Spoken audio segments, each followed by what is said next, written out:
जय गुरु.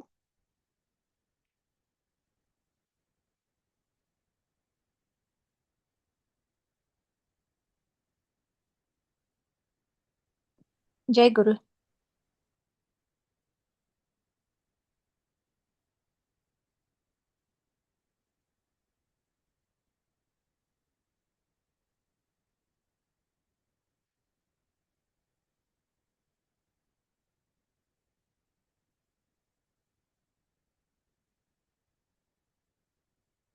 पण एक दोन मिनिटं थांबूयात. इतर जण येईस्तवर. जय गुरु. जय गुरु.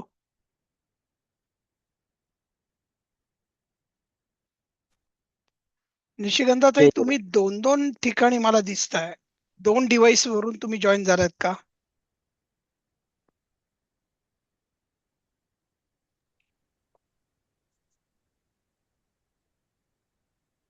निशिगंधाताई, तुम्ही म्यूट वर आहात आणि तुम्ही दोन वेळेला लॉग इन झाल्यासारखं दिसतंय.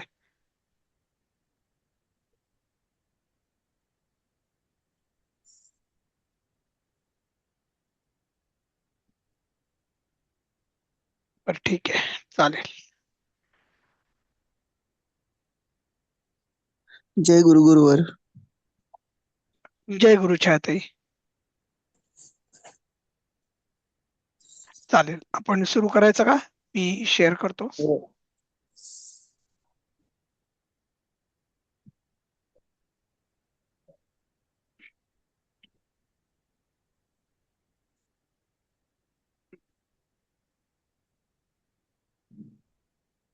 आपलं काल हे होतं राईट, चाललं चौथं आपण बघत होतो.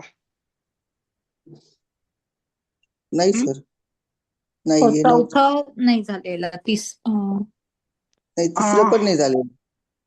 झालं ना. तिसरं आज एक झालं शिकवतात. होतं. तिसरं झालं होतं. हा, मग चौथं चाललेलं आहे आपलं म्हणजे. हो. हा, ठीक आहे. आणि कोणाचं चाललं होतं काही लक्षात आहे थोडं? कारण की मी नेमकं लिहून नाही ठेवलं इथे.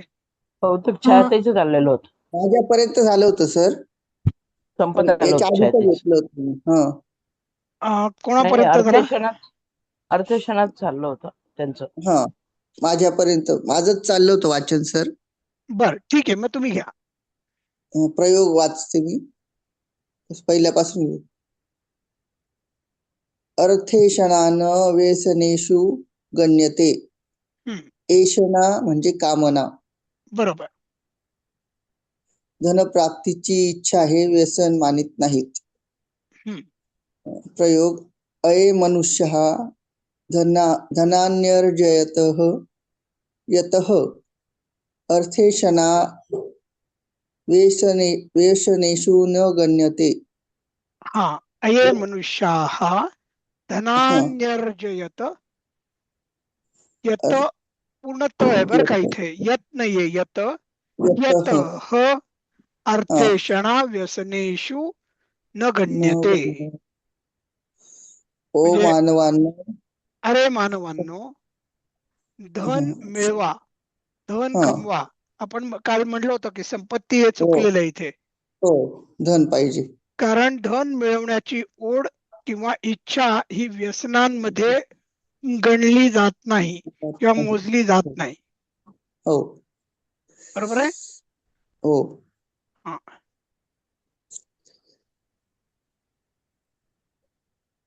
अजून काही कोणाला ऍड करता येईल याच्यामध्ये?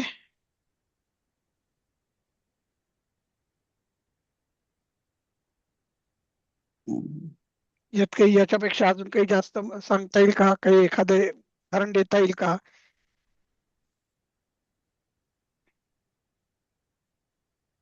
विद्यार्जनाची इच्छा हे व्यसन मानत नाहीत, बरोबर आहे, कारण की विद्या हे धन आहे. हो चांगलं वागायची इच्छा हे पण व्यसन मानत नाहीत. हो.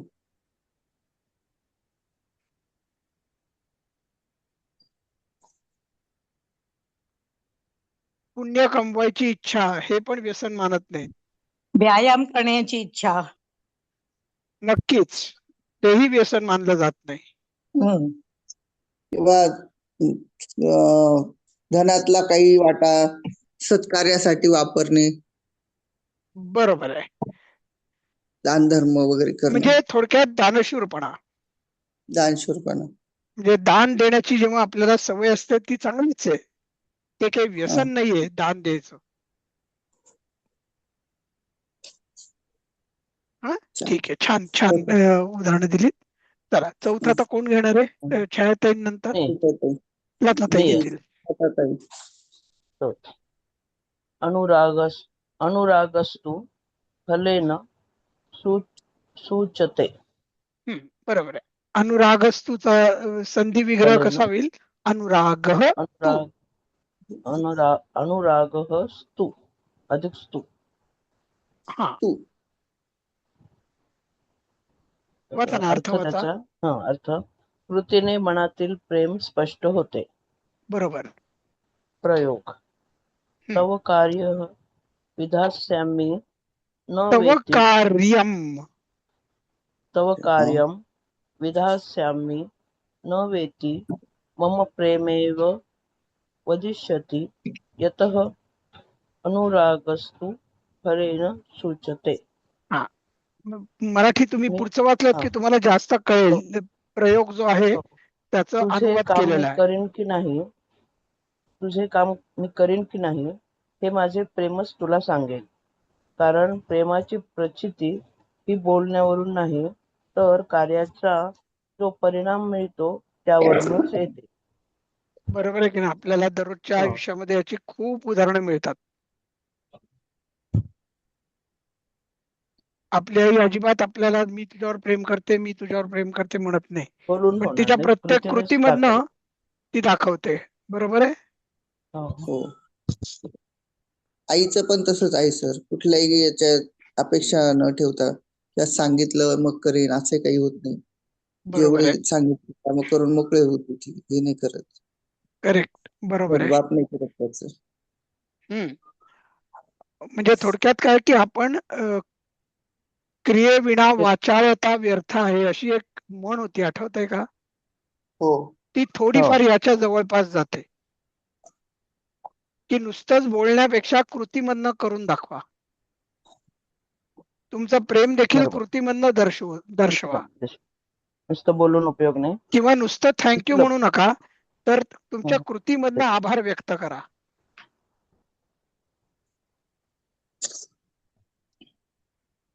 बरोबर. हो. हा, चालेल. अजून कोणाला काही देता येईल उदाहरण याच्यावर?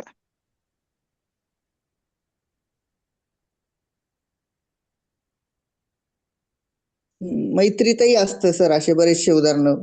मैत्री एकमेकाच्या जीवाला जीव देणारे.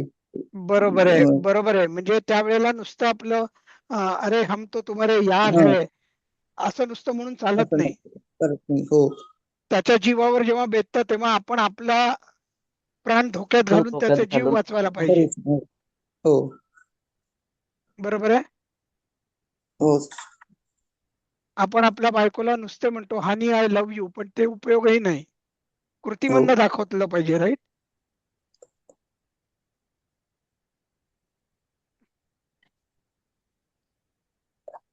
हा, चालेल. पुढचं घ्यायचं आपण आता. लताताईंचं झालंय म्हणजे आता एकदम आपण आता येत.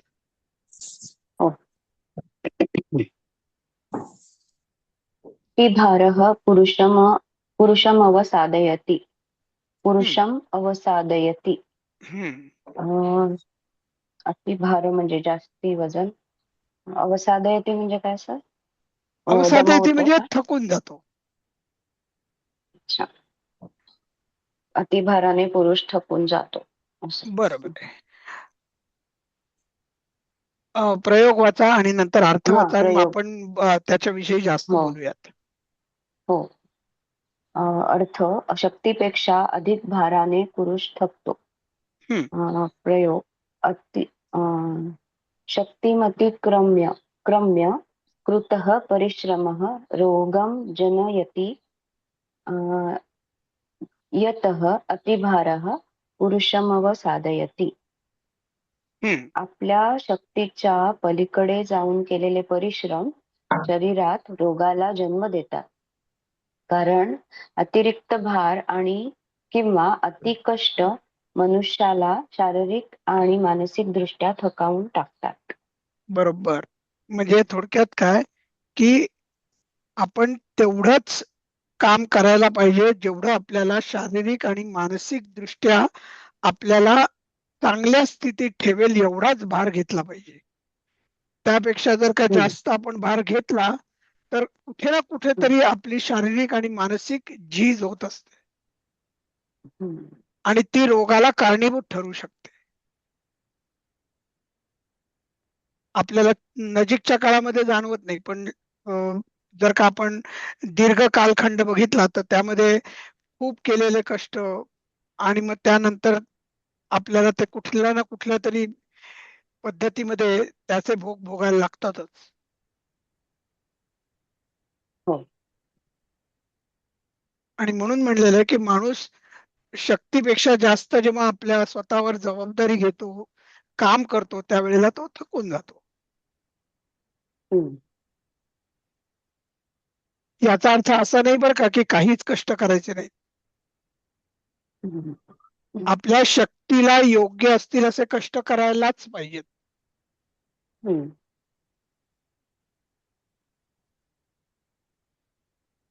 अजून कोणी काही सांगू शकेल याच्यावर?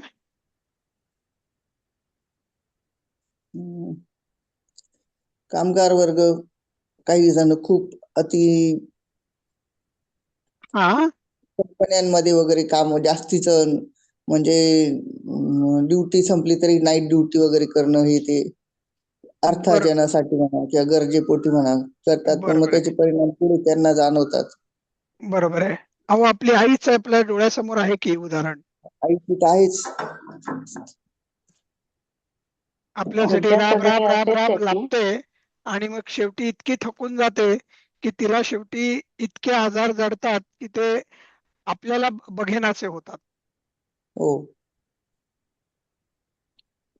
हल्ली सगळं कॉर्पोरेट मध्ये किंवा हे जे प्रेशर्स आहेत ते पण अतिभारच आहेत. म्हणजे अगदी नाही बरोबर म्हटलं बोललात. तरी ते दमतातच आणि त्याच्यामुळे लवकर त्यांना मग बरेच डायबिटीस आणि बीपी वगैरे हे सगळं सुरू होतं. ते सध्याच्या काळात अगदी योग्य आहे. हो ना, वयवर्ष 23 ची तरुण आणि 23, 26, 30 या वयोगटातले लोक डायबिटीसला हम्म. आजकाल डायबिटीसचे बळी पडतात. हम्म. आणि ते थोडं नाही म्हटलं तरी दोन्ही होतं या नोकऱ्यांमध्ये. शारीरिक कष्ट तर होतातच कारण वर्किंग अवर्स अनलिमिटेड हो. आणि मानसिक पण होतात कारण स्ट्रेस भरपूर असतो कामाचा, हो. टार्गेट्स असतात, पैसे बरोबर आहे. भरपूर मिळतात, पण इक्वली ते उपभोगाला शरीर किती चांगलं राहील चालेल. माहिती नाही असं हम्म. असतं. खरं आहे, अगदी बरोबर बोललात. छान उदाहरण दिलं आपण ते. हम्म. म्हणजे इन्फोसिस, विप्रो, सत्यमच्या दरवाजात हे लावलं पाहिजे सुभाषित. बरोबर आहे की नाही? आणि हा, हो. नुसतं बरोबर आयटी आहे. नाही, सगळीकडे झाली आता बँकिंग, सगळीकडेच सगळीकडेच टार्गेट एव्हरीवेअर आणि दाखवायला कामं करायची असं पण खूप आहे. पहिल्यासारखी बरोबर 10 आहे. ते 5 राहिली नाही नोकरी. हा, म्हणजे प्रेझेंटेशन इज इम्पॉर्टंट, रिझल्ट नाही असं. हम्म. असंही बऱ्याच ठिकाणी आढळतं. जाऊ दे, हो ना. खूप मोठा विषय आहे. हा, याच्यात हा, पण म्हणजे साधारणतः तुम्ही जे हा, बोलताय तो आशय याला अनुषंगानेच तुम्ही सांगताय, हा, जे हा, सांगताय ते. हा. चालेल. पुढे कोण आहेत आता? निशिगंधाताई तुम्ही होतात मगाशी, आहात का? आहे आता. बर, मगाशी तुम्ही 2 ठिकाणी जॉईन झाला होतात का ताई? हो, मी जरा बाहेर गेले होते ना, त्यामुळे घरात कम्प्युटर सुरू करून गेले आणि बाहेर मोबाईलवर बघत होते. बर बर बर बर बर म्हणजे मला कळेना की तुम्ही म्हणजे रामावतार आणि कृष्णावतार दोन्ही कसं काय घेतलं? नाही नाही, म्हटलं आले आले कम्प्युटर ऑन करण्यात वेळ नको जायला म्हणून. अच्छा, बर. घ्या ताई. सहावं. अग्निदाहादपि विशिष्टम वाक्पारुष्यम. अग्निदाहात अपि पारुष्य म्हणजे कठोरता. हम्म. आता अर्थ वाचू. हो. हो. कठोर वाक्य आगीच्या चटक्यापेक्षाही अधिक तापदायक असते. बरोबर. तर प्रयोग प्रयोग नको ना. हो, प्रयोग वाचा ना, जरूर वाचा. अच्छा. तस्य वाक्शल्येन पीडितः सः मूर्छितः अभूत् यतः अग्निदाहादपि विशिष्टं वाक्पारुष्यम् च्या बोचऱ्या शब्दांच्या नाही, चा नाही, जखमेमुळे हे जरा चुकलंय. चा हे कळालं, चा म्हणजे मला ते ऐकू कळलंच येतो. नाही की मी वाचताना चुकलं की काय असं वाटलं. नाही नाही नाही. बोचऱ्या शब्दांच्या एक सेकंद हा, बोचऱ्या बोचऱ्या शब्दांच्या. शब्दांच्या जखमेमुळे म्हणजे वाचा बाणाने पीडित होऊन तो मूर्छित झाला. कारण अग्नीने होणाऱ्या दाहापेक्षाही शब्दांची निष्ठुरता किंवा कठोरपणा अधिक वेदनादायक असतो. खरंय की नाही? अगदी अगदी मूर्छित अगदी होतो का मूर्छित झाला? आ म्हणजे बघा, आपल्याला एखादी जखम खूप मोठी झाली की आपण मूर्छा येऊन पडतो, बरोबर? हम्म. त्यांना थोडक्यात याची उपमा द्यायची की जणू हा आपण म्हणजे ते मूर्छित खरंच होतो पडतो असं नाही, एखाद्या काहीतरी मोठ्या जखमेमुळे. त्याही पेक्षा जास्त वेदना आपल्याला बोचऱ्या शब्दांमुळे होतात. हम्म. म्हणजे एक वेळ आपण म्हणू की नाही बाबा, मला मोठा ऍक्सिडेंट झाला, अपघात झाला आणि मी बेशुद्ध पडलो, माझं मोठं शस्त्रक्रिया झाली, चालेल मला. पण मला असे कठोर उद्गार ऐकायला नको, आणि ते देखील आपण ज्या व्यक्तीवर खूप प्रेम करतो अशा व्यक्तीकडनं. हम्म. बरोबर आहे, कारण की आपली अपेक्षा नसते ती की आपल्याला असं काहीतरी कठोर ऐकावं लागेल. हम्म. बरोबर. हो. आणि म्हणून इथे त्यांनी अग्नीनी होणाऱ्या दाहापेक्षा शब्दांचा कठोरपणा अधिक वेदनादायक आहे. बघायला गेलं तर अग्नीमुळे जर का आपल्याला भाजलं तर वेदना मरणप्राय असतात त्या. पण पण त्याही कधी पेक्षा कधी हा, बोला.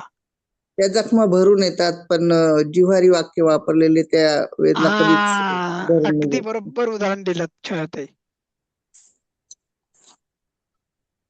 जखम ह्याच्यात भरून निघते आणि शब्द मात्र राहतात. ह्याच्यामध्ये हम्म. वाक्यशल्येने म्हटलंय, वाक्शल्येन वाक्शल्येन म्हटलंय म्हणजे त्याच्यामध्ये वाक म्हणजे शब्दांच्या शल्येन हम्म.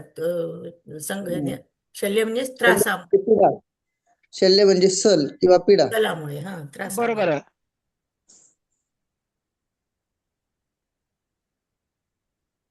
कळलं का विशाखाताई का अजूनही? नाही कळलं. शल्येनचा अर्थ माहित नव्हता म्हणून ते. हा, बरोबर आहे, बरोबर आहे. शल्य चिकित्सा नावाचा एक शब्द आहे, माझ्या मते निशिगंधाताई जास्त चांगल्या सांगतील आपल्याला. हम्म. त्या डॉक्टर आहेत ना. हो. कुठला शब्द? शल्य चिकित्सा. शल्य. हो, शल्य चिकित्सा म्हणजे सर्जरी, शस्त्रक्रिया. बघा, म्हणजे वाक्शल्य म्हणजे बोलण्यातलं म्हणजे चातुर्य, नाही किंवा नाही त्रास नाही काय होईल तो. नाही, ते नाही, कौशल्य चातुर्य. म्हणता तुम्ही. हा, ते कौशल्य म्हणजे शल्य म्हणजे सल, मनात सल, राहणारा सल. बरोबर आहे, बरोबर आहे. वाचेनी होणारी जखम त्याला वाक्शल्य म्हणतात. ते सलतं ना आपल्याला, हो. ते.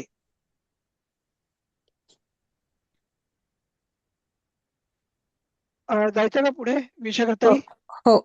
हा, तुमचंच आहे माझ्या मते. नाही, एक मिनिट मध्ये सीमाताई आल्यात का आज? हो. हा, मग घ्या ना सीमाताई. वाचू. हो हो, तुमचंच आहे. अप्राप्यम नाम नेहास्ति धीरस्य व्यवसायिनः न इह अस्ति. हा, नेहास्तीचा त्यांनी संधी विग्रह दिलेला आहे. न इह अस्ति. मीनिंग इंग्लिश नाही, अर्थ तुम्हाला धैर्यशाली. इंग्लिश मध्ये जर का कम्फर्टेबल असेल तुम्ही इंग्लिश वाचा, हरकत काही नाही. मराठीच. धैर्यशाली आणि उद्योगी माणसाला कोणती वस्तू दुर्लभ आहे? हा, प्रश्नार्थ काय? प्रश्नार्थ. प्रयोग स्वराज्य प्राप्त्यर्थम गांधी महात्मा निरंतरम यतते स्म अवसाने सच उद्देशं प्राप्नोत यतः अप्राप्यम नाम नेहस्ति धीरस्य व्यवसायिनः. आणि अर्थ वाचलात की तुम्हाला जास्त कळेल. हो, महात्मा गांधींनी स्वराज्य मिळवण्यासाठी सातत्याने प्रयत्न केले आणि सरतेशेवटी त्यांनी आपले ध्येय साध्य केले.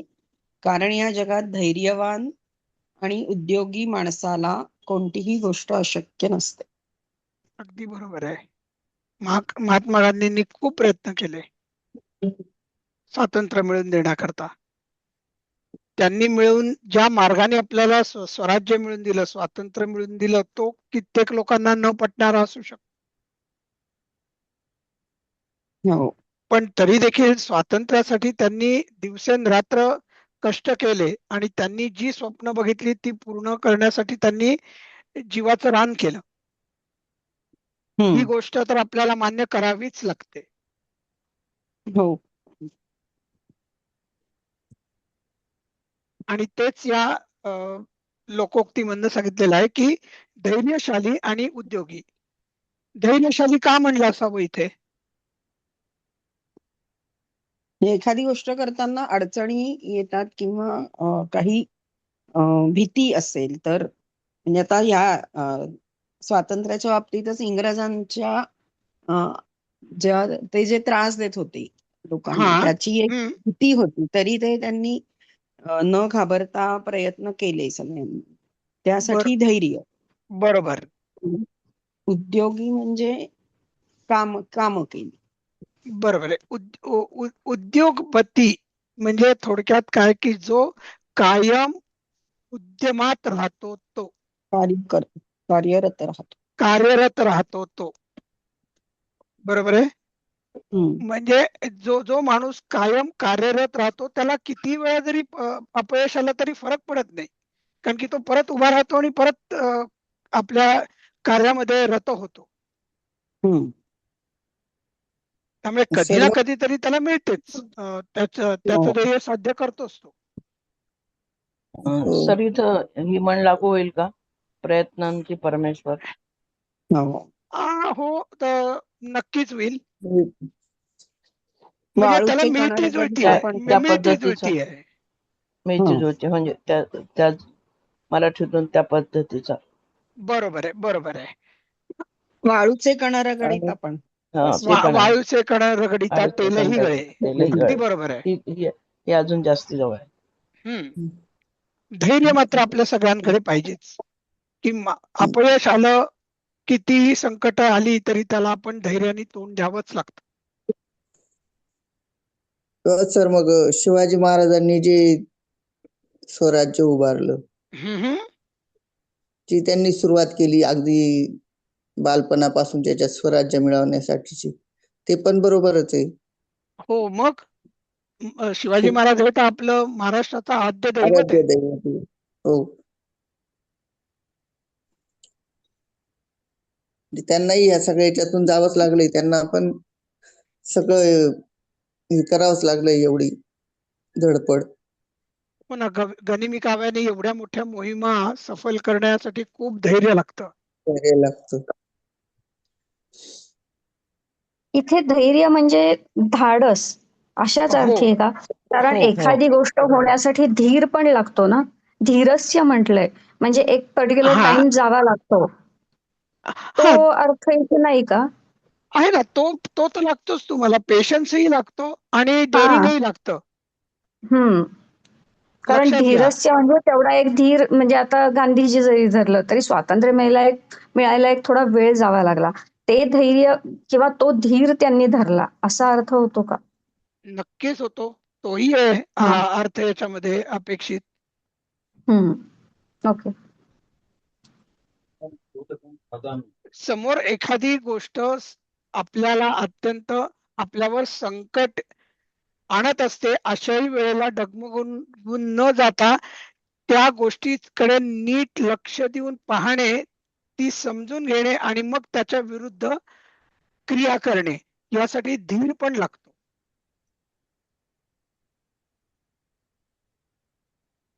बरोबर. म्हणजे मला तसंच पहिल्यांदा मी अर्थ काढला होता की तो धीर या अर्थी घेतला मी, धैर्य असा नाही.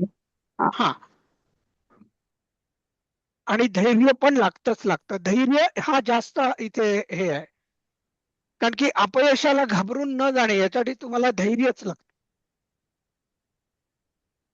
हम्म. तुमच्याकडे नुसतं पेशन्स असून उपयोग नाही त्यावेळेला. हो, धाडस पण पाहिजे. हा, ओके. चालेल, आपण पुढे जाऊयात. आता 8वं कोण घेणार आहे? त्याच्यानंतर सीमाताई सोनसळे झाल्या, आता वैजंतीताई जोशी.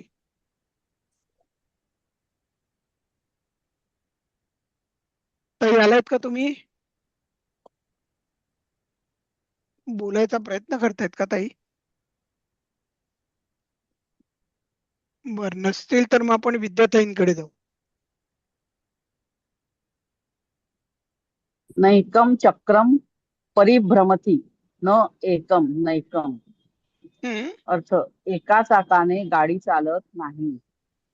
प्रयोग, हम्म, सहा एकाकी यो- योगदुम न प्रभवती यतः नैकं चक्रम परिभ्रमति. हम्म. तो मनुष्य एकटा लढण्यास समर्थ नाही, कारण ज्याप्रमाणे रथाचे केवळ एक चाक फिरू शकत नाही किंवा एका चाकाने रथ चालत नाही, त्याचप्रमाणे मोठे कार्य साध्य करण्यासाठी सहकार्याची आवश्यकता असते. बरोबर. युद्ध एकटाच माणूस करतो का? हो, नाही करत. समोर आपला शत्रू उभा लागतो त्यासाठी. म्हणजे निदान युद्ध करण्याच्या बाबतीत तरी शत्रूचं सहकार्य लागतच की नाही आपल्याला. संसारातही तसंच आहे ना, पती पत्नींचं सहकार्य अगदी लागतं. बरोबर आहे. ती दोघही आपल्या संसाराच्या गाड्याची चाकच आहेत. दोन्ही चाकं व्यवस्थित फिरली तरच आपला प्रपंचाचा गाडा पुढे जातो. बरोबर आहे. एका हाताने टाळी वाजत नाही आपण म्हणतो ना, पण ते वेगळ्या अर्थाने म्हणतो ते वेगळं. मराठीमध्ये. बरोबर. हं. म्हणजे आपण दुसऱ्याची खोडी काढली तरच ती व्यक्ती चिडते, उगाचच नाही होत. किंवा ती व्यक्ती आपल्याला काहीतरी टॉन्ट करते, आपल्याला उलटून बोलते आणि मग भांडण होतात. बरोबर. म्हणजे आपण लहानपणी बघा मित्राशी भांडून यायचो तेव्हा आपण आपल्या आईला फक्त तक्रार सांगायचो, सुधीर की नाही, सुधीरने आज मला टप्पल मारली. पण आम्ही आईला हे नाही सांगत की अगं पण मी त्याच्या शर्टाला बबलगम लावला होता. बरोबर. हो. आणि मग आई म्हणायची की अरे म्हणजे आता एका हाताने कधी टाळी वाजत नाही. सुधीर ज्या अर्थी तक्रार घेऊन आलाय त्या अर्थी तू काहीतरी केलेलं आहेस. तसंच आहे की एका चाकाने गाडी चालत नाही. सहकार्याची गरज आपल्याला प्रत्येक गोष्टीमध्ये असते. यशस्वी होण्याकरता सर्व समाजाची आपल्याला गरज असते. फक्त आपल्या घरच्यांची गरज नसते तर पूर्ण समाजाची आपल्याला गरज लागते.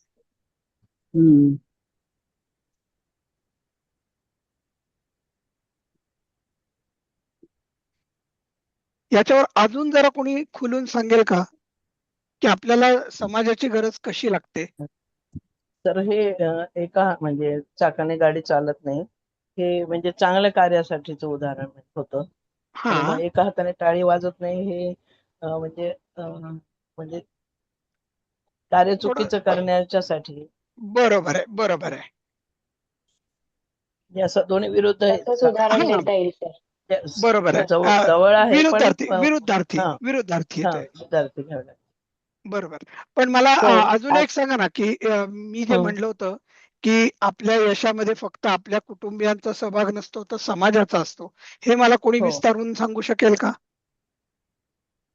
कुटुंबीय नाही पण आत्ताच आपलं भारताचं उदाहरण देता येईल की काल परवाच मोदींनी काही काही आव्हानं केलेत लोकांना, हे करू नका, ते करू नका.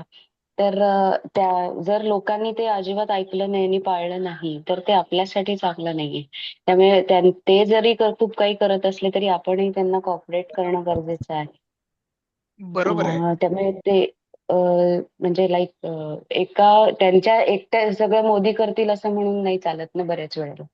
आपणही ते केलं पाहिजे. आपण आपलं काहीच कर्तव्य करत नाही आणि नुसतंच आम्हाला हे पाहिजे ते पाहिजे असं म्हणत राहा. बरोबर आहे. सोनं खरेदी करू नका असं सांगितलंय. बरोबर आहे. तर नाही केलं पाहिजे म्हणजे, पण तरी ज्वेलर्सकडची गर्दी कमी नाही झाली तर काही उपयोग नाही. अगदी बरोबर आहे. आपल्या हम्म. राष्ट्रासमोर आता गरज काय आहे आणि संकट कुठलं आहे हम्म. आणि आपण आणि सगळेजण त्याकडे अँटिसिपेटिंग दॅट त्यांनी ही पावलं उचलायला सांगितलीत. पण माहित नाही लोक किती कॉपरेट करतील. ते समाजानेही आपल्याला स्वीकारावं लागतं. नाही म्हणजे एका चाकाने गाडी नाही ना चालत, तसंच आहे ते की ते एकटं करून त्यांनी काही होणार नाहीये. तुम्ही पण मदत केली तरच ते चांगलं होऊ शकतं काहीतरी असं. बरोबर आहे. नागरिक म्हणून आपल्याला जेव्हा अधिकार मिळतात त्याचबरोबर कर्तव्य पण आपल्याला येतात. घटनेने आपल्यावर थोपवलेली आहेत आणि ती कर्तव्य पार पाडणं म्हणजेच घटनेचा आपण नागरिक मान ठेवणं आणि नागरिक म्हणून आपण त्याच वेळेला स्वतःला नागरिक म्हणू शकतो. आणि तसंही त्यांनी फक्त 1 वर्षाकरताच सांगितलंय सध्या तरी, असं काही कायमचं नाही सांगितलेलं. नाही म्हणजे सगळ्यांना सगळं हल्ली माहिती आहे पण फॉलो होत नाहीये हा प्रॉब्लेम. त्याच्यामुळे ते फक्त व्हॉट्सअप ज्ञान पुरतच राहतंय असं प्रॉब्लेम. बरोबर आहे. त्यांनी काही निर्णय कळतं पण घेतले. वळत नाही म्हणतात, त्यातली अवस्था आहे. बरोबर आहे. हा कळतंय पण वळत नाही म्हणजे वळवायचंच नाहीये असं. बरोबर आहे. कारण की आपली जी दुश्मनी असते म्हणजे आपले जे शिवाजी दुसऱ्याकडे जन्माला यावा तसं येते की मी जाणार फॉरेनला, मी सगळं काय मी सोनं घेणार, बरोबर शेजाऱ्यांनी घेऊ नये असं अगदी कोणीतरी बरोबर करेल आहे. असं. हा मला त्याची तोशिष पडता कामा नये. हा आणि पण हल्ली खूपच वाद म्हणजे स्वतःचाच फक्त सेल्फ ओरिएंटेड समाज होत चाललाय नाही म्हणताना सगळं. जाऊ दे खूप अगेन हा खूपच छोटी वाक्य असून मोठे मोठे विषय आहेत. हो ना मी हो सोडून बाकीच्यांनी करावं बुवा हे काम असं खरंच म्हणणं असतं. बरोबर आहे. घेऊ खूप बरोबर आहे. आपण आत्मकेंद्रित फार झालेलो.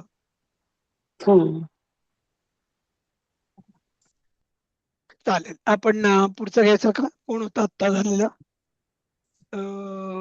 माझ्या मते विद्याताई तेंडुलकर झाल्या होत्या. आता कपिलजी अभ्यंकर अपशंकर. हो आहे. हा घ्या कपिलजी. नातप्त लोहम लोहेन संधीयते न आणि आतप्त लोहम म्हणून नातप्त लोहम. लोखंड स्वतः तापल्याखेरीज दुसऱ्याशी जोडले जात नाही. प्रयोग उभयानुरागः संबंध निदानम यतः नातप्तलोहम लोहेन संधीयते. दोघांमधील परस्पर प्रेम नाही. अच्छा बरोबर. दोघांमधील परस्पर प्रेम कोणत्याही नात्याचा खरा आधार किंवा मूळ असते. कारण ज्याप्रमाणे थंड लोखंड दुसऱ्या लोखंडाशी जोडले जाऊ शकत नाही, त्यासाठी दोन्ही लोखंड गरम व्हावे लागतात, त्याचप्रमाणे नात्यात दोन्ही बाजूंनी ओढ असणे आवश्यक आहे. वाह छान सांगितलंय की नाही.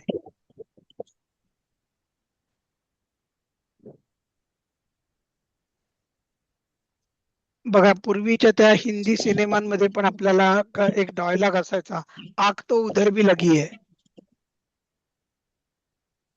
तिकडे तो नट आणि ती नटी दोघही जण एकमेकांसाठी झुरत असतात आणि म्हणूनच मग त्यांचं एकमेकांवर प्रेम जडतं आणि मग पुढे आपल्याला पूर्ण प्रेमकथा बघायला मिळते. तीच गोष्ट आपल्या संसारात प्रपंचामध्ये पण आहे. दोघांना एकमेकांविषयी प्रेम वाटायला लागतं, दोघांना एकमेकांची ओढ वाटायला लागली तरच आपल्या प्रपंचाचा गाडा व्यवस्थित चालतो. हो की नाही?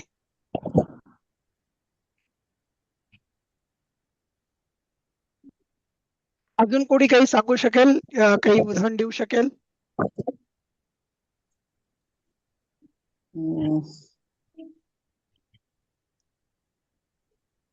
आजी आजोबा आणि नातवांचं पण सांगता येईल. जेवढे आजी आजोबांना नातवांची ओढ असते त्यांना पण तेवढी त्याची आजी आजोबांबाबत ओढ असली म्हणजे त्यांचं नातं अधिक दृढ होतं.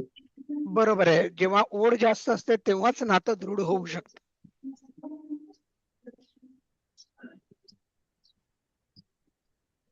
ठीक आहे चालेल. आपण पुढचं बघूयात आता. घ्या.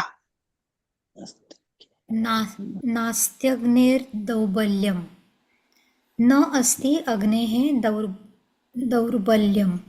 हम्म अग्नी दुर्बल आहे असे कोणीही म्हणणार नाही. हम्म प्रयोग दुष्टः अयम् अतिमृदुः इति कुतः? यतः नास्त्यग्नेः दौर्बल्यम्. हम्म. हा दुष्ट माणूस इतका सौम्य किंवा गरीब कसा काय असू शकतो? हे त्याचे केवळ नाटक आहे, कारण अग्नीमध्ये कधीही दुर्बलता नसते. तो वरून शांत दिसला तरी वेळ येताच जाळून खाक करण्याची शक्ती ठेवतो. बरोबर आहे की नाही? आपल्याला बघा, ज्योत जी असते दिव्याची ती खूप मंद जळत असते. आपल्याला दिसताना खूप छान दिसते, पण आपण त्याच्यात बोट घातलं तर काय होतं? भासतं. बरोबर आहे? बरोबर. म्हणजे कोणी म्हणेल का की नाही, ती ज्योत इतकी सुंदर तेवत होती ना की मला अगदी आल्हाददायक वाटलं, असं कोणी म्हणेल का हो बोट घातल्यानंतर? नाही. बरोबर आहे? तसंच अनेक गोष्टींबाबत आपलं हे होतं बरं का, की आपल्याला दिसताना ती वस्तू खूप छान वाटते बाहेरून, पण जेव्हा आपण जवळ जातो त्या वस्तूचा अनुभव घेतो तेव्हा आपल्याला कळतं की ही अत्यंत कठोर आहे. दिसते तसे नसते म्हणून जग फसते. अगदी बरोबर आहे. आणि तसंच दुष्ट माणूस जेव्हा अत्यंत सौम्य किंवा असा शांतपणे काही बोलायला लागतो त्यावेळेला शंका घेणं हे साहजिक आहे, आपण घ्यायलाच पाहिजे. हे ओळखण्याचं कौशल्य अवगत पाहिजे माणसाला. बरोबर.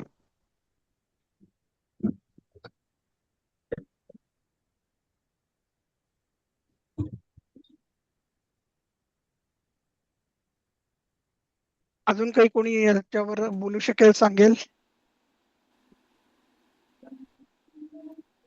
ते म्हणतात ना, नदी जेवढी खोल असते तेवढी शांत वाहते. पण हा, पण पडलात तर पण तुम्ही पडलात तर ती तुम्हाला वाहून नेऊ शकते. वाहून नेऊ शकते किंवा तुम्ही त्याच्यामधनं परतही येऊ शकत नाही. हम्म. बरोबर.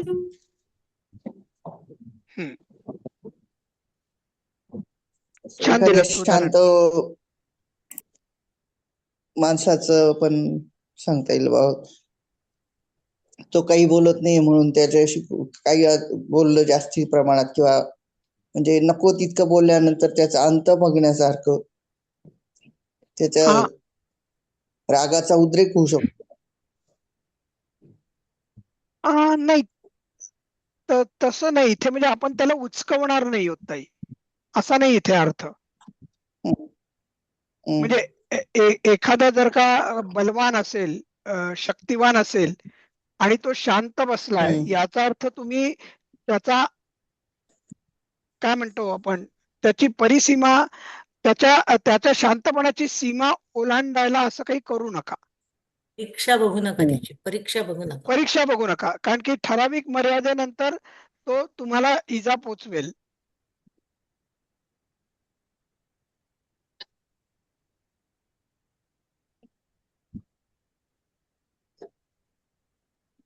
चालेल. आज पुढचं आपण घ्यायचंय. आपल्याकडे आता 1 मिनिट आहे, पण आपल्याला हे संपवायचंय 1 मिनिटात. 11वं तरी. नास्ति रत्नम अखंडितम. ज्या रत्नाला घर्षण झाले नाही असे रत्न दुर्लभ. बाल्ये सह विद्वान भत्सरनामाप यतः नास्ति रत्न खंडितम. त्या विद्वानाला बालपणात निंदा किंवा अपमान सहन करावा लागला, कारण रत्नाचा तुकडा कधीही मूल्यहीन नसतो किंवा रत्नामध्ये कधीही दोष नसतो. बरोबर. आणि हे जे तुम्ही आता जे वाचलत ना, त्याच्यामध्ये भर्त्सना माप असं आहे ते. भर्त्सना माप. ओके. हा, तो भच्या नंतर भर्त्सना माप आहे तो. भर्त्सना माप. हा, बघा, निर्भत्सना हा शब्द तुम्ही वाचला असेल. हो हो. हा, त्यातला आहे भर्त्सना माप. त्याचा अर्थ काय होतो सर? म्हणजे निंदा. 4 चौघामध्ये त्यांनी निर्भत्सना केली म्हणजे काय? निंदा केली, हेटाळणी केली. अपमान करणे आणि झोंबणारा अपमान करणे